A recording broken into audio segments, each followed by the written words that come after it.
Mbak Desi, sebagai warga Pangkalan Balai, ini ada pedagang ikan dan pedagang daging serta sayuran akan dipindahkan ke pasar baru yang terletak di Cangkring. Iya. Apakah sekarang mereka sudah mulai pindah atau gimana itu?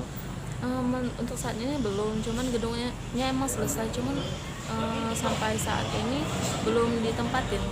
Belum ditempati, Mbak. Iya. Apa alasan mereka belum ditempati, Mbak? Mungkin tahu?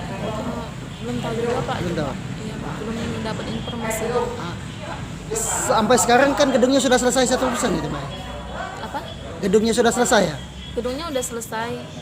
Harapan kita terhadap pemerintah, apakah secepatnya gedung itu dimanfaatkan atau bagaimana? Ya, yang pasti harapan untuk masyarakat gedung itu segera dimanfaatin kan, karena itu udah dari tahun 2020 itu sudah selesai pembangunannya.